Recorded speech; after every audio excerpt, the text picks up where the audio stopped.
So we're about to make some progress on the LS all-wheel drive PDK 911 because I just got the adapter plate from Domi Works Engineering somewhere overseas. I don't remember.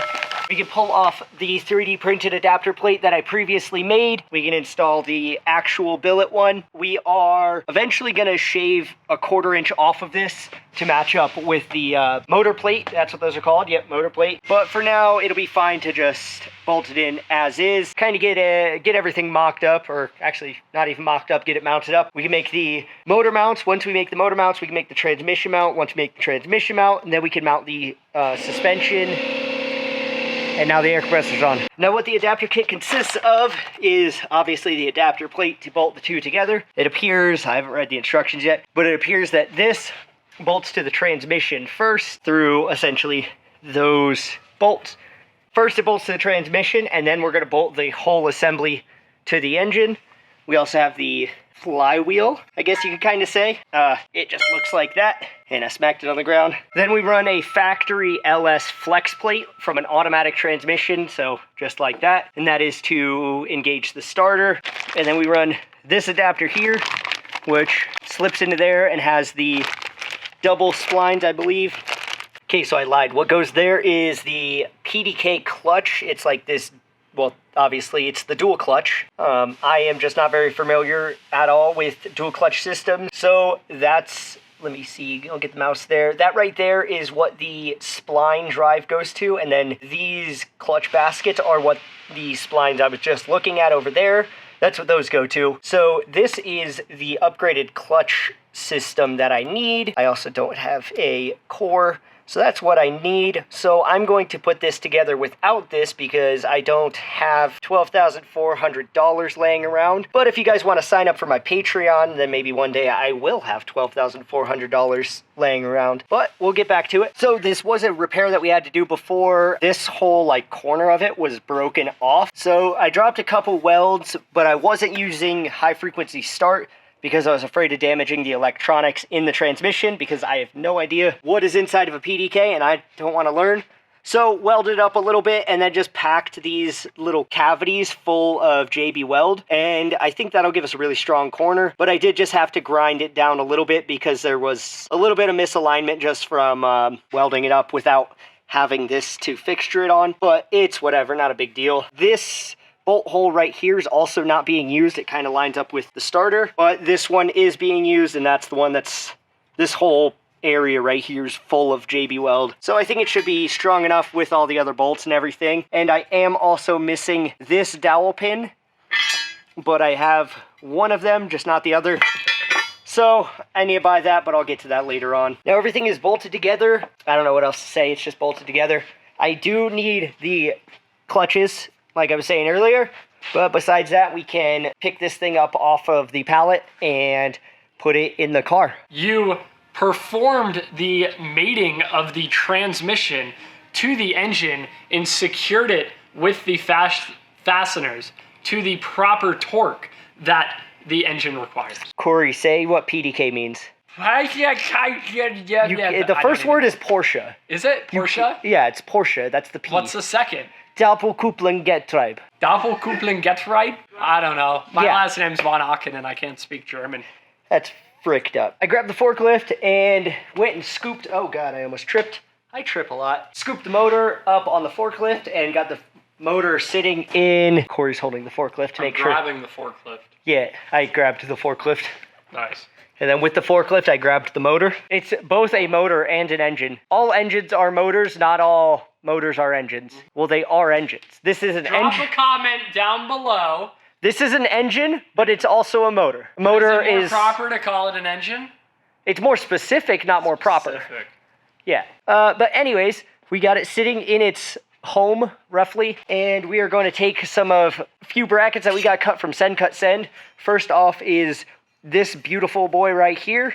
It is chromoly. I designed it. They bent it. Well, they cut it and they bent it at SendCutSend because they can do that sort of thing. I could bend things, just not as well as them. And I can cut things, but again, just not as well as them. That's going to sit right there. I got to cut these little tabs out. I just put those to make it bend better in theory. So we're going to cut those tabs out and that's going to go right there. These guys right there. Again, same thing. I just designed these, SendCutSend, cut them out for me. They're pretty sick. You should check them out. I got a discount code that's always in my bio on all my videos because I like those guys. But this is going to go right here, and this is going to be the rear motor plate mount, I guess. And yeah, so this will hold the motor. And then I need to cut out, I'm gonna have SendCutSend cut a couple more or 2 more of those for the middle motor plate. And it's gonna be, they're gonna be a little bit bigger than those just because, you know, I wanted those to be as out of the way as possible, whereas these don't really need to be as much out of the way. And then what I'll be able to do is cut this section out of here, and then I'll be doing the same thing back here, be cutting, you know, a big section here out of the motor plate. And also you see we got some room out of the bottom.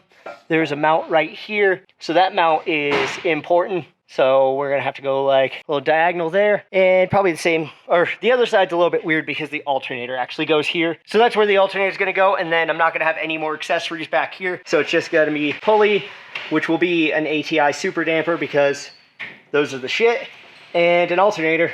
Water is gonna just slither on over out the side, and power steering is going to be electric. And then I don't know what other accessories I need, but those are the important ones. Oh, and wait, oh yeah, I said water pumps. So yeah, water pumps will be electric somewhere else. Now I did a little bit of trimming on the motor plate here. I kind of just took these top corners off there. And then we got the motor mount plate bracket things, those guys, we got those in place sitting. Those are resting on the frame, and then they have this brace that's over there. And then we got the holes drilled and got all that bolted together. So this half is currently halfway resting on the forklift, but also halfway resting on the chassis itself. So that's sort of mounted, I guess, in theory, it counts. Also, let's just start here. We got this bar in place. This is just mocked up in place, held with magnet. So I'm either going to have to, the way I had it lined up was this suspension bracket was right about there, but then this got in the way of that. So I either need to move this forward or backwards, or I could just relocate this bar to kind of work better with it. We shall see what it's going to look like once the motor's mounted, you know, fully securely. Then I can kind of work with it from there. Also, I do got to make sure I cut a little bit of slack so that when I shave the adapter plate right there, when I shave that down, I want to make sure, you know, that we have the maximum clearance and everything for that. And then I need to work on, this is the transmission mount that I had cut and bent from SendCutSend with the little brackets with the little tab and slot. They fit together nice and tight.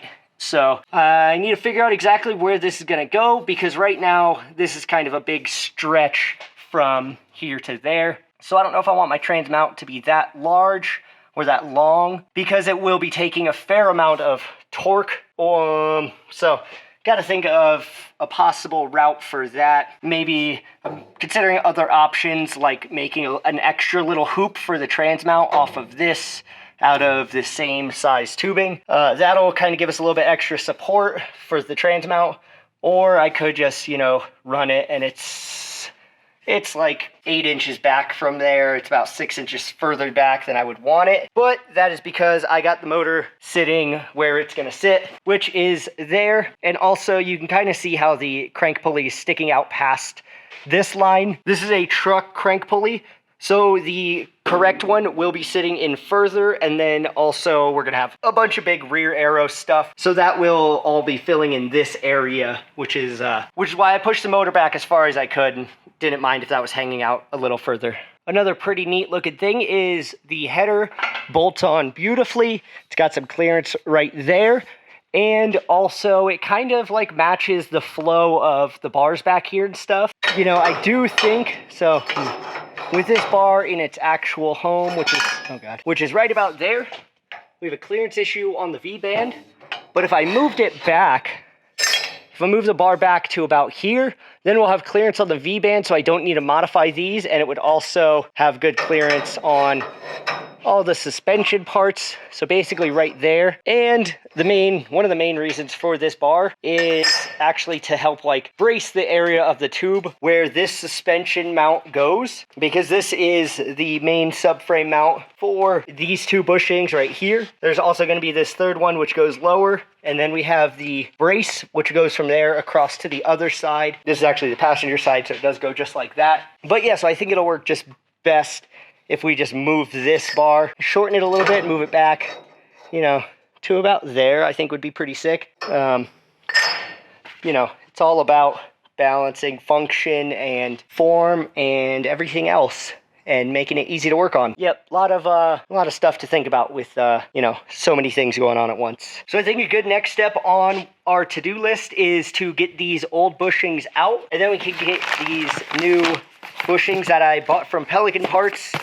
These are the Elephant Racing solid rear subframe bushings. Pick these up from Pelican Parts like I just said, and these will just kind of help reduce any movement that these might have had. And of course those are old bushings, they're rusty anyway, so they don't look too great. So we're just going to put solids in there because solids are almost always better if you want your car to be fast.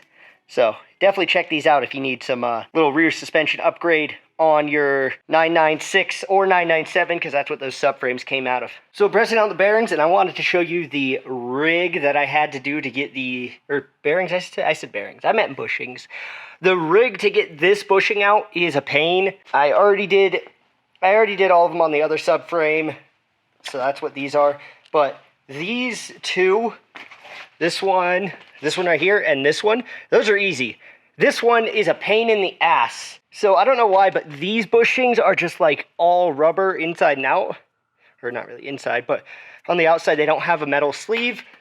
This one has the metal sleeve. So yeah, it's a pain. I heated this up. It's pretty warm. I ran out of MAP gas, so I wasn't able to get it super hot. But it's pretty warm, and it's just started to come out. I got this side done way quicker than the first side, and I did this one totally different. But I started by drilling out the bushing, like the center sleeve, just to kind of loosen the tension on that. Then I have a socket here. I have this acting as a pusher on the socket. I have all of this rig to hold the whole assembly up. And yeah, it just broke loose a second ago. Now I can just...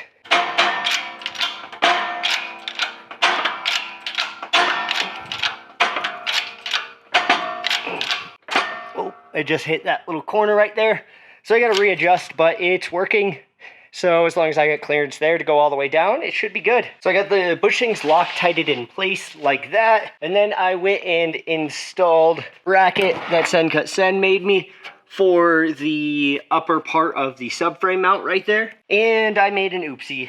So I don't know if you'll be able to tell maybe if I get up here, but there is a heck of a lot of toe in. And that is because this bracket is sort of offset like that, where this side's closer than that side. And what that did is gave me a lot of toe in, because this one is supposed to be for this side, but instead I put that one, which is supposed to be on that side. Yeah, this is with the toe adjustment all the way toed out, and then the camber's pushed all the way out. The wheel's not tightened on there, so the camber's not going to be fully exact. Actually, the wheel on the hub is also towed out. Now, luckily I just dropped a couple of tacks on those, so I just need to cut those tacks, you know, do it the right way. So there it is for now. That's how wide it's gonna be, and that's a big old tire. Let's see what size it is. It's a 315/35/17 tire. That's how wide it sits. So way more than half the tires outside of the fender, like almost 3/4. So it's gonna be pretty fat. And we designed some really cool aero, me with the help of Dom at Alternate Intent, with the help of me, designed really cool aero, and that Zebulon Motorsports is going to be CFD testing it and making sure it's all super, you know, functional, because that's important for this, I guess. And then right here, if we step back, you can see the wheelbase difference. So this is where the wheel is going to be sitting. And then the center of the wheel was probably, actually, it was right here. So, you know, we're dealing with, I'd say we're at about 5 inches longer wheelbase. 5 inches longer wheelbase, that'll work. And then, you can see stuff from this center point back. That's what's going to be hanging off the back, putting only pressure on the front or on the rear and taking, you know, weight off of the front essentially because of lever action. But we're going to have as much stuff here and up front as possible to keep the balance as good as it can get, really. So what I did was I switched sides. This is the correct side on now. Then I also went ahead and made this mount. So this is, when the wheel is rotating forward, it is going to be pulling up on that. So this is sort of the torque mount, I would almost call it. It's a bit dark in there. Needs some better lighting in here, that's for sure. But sneak preview. I'm also getting a new shop soon. I will show you that in the next video. Or if you follow me on TikTok or Instagram, you'll probably see it first. But anyways, this is going to be holding majority of the torque, whereas this mount will be holding a majority of the wheel, you know, flex and whatever. And then we're also going to bracket both sides together right there under the motor and a few other places, just to get the rear suspension as solid as possible so that any wheel movement is in the suspension geometry and we can plan for it and adjust it accordingly. This is what it looks like. We have, you know, I have no idea how much toe, but we've adjusted the toe. It is roughly correct. We have a giant amount of poke. So right there, that is the fitment we're going to be looking at. Roughly, I'm going to a bigger, taller tire, slightly wider, but I don't know what the wheel offset's going to be. So that could come in or out or stay right there depending on how I want it to fit. That's up to me. But there it is.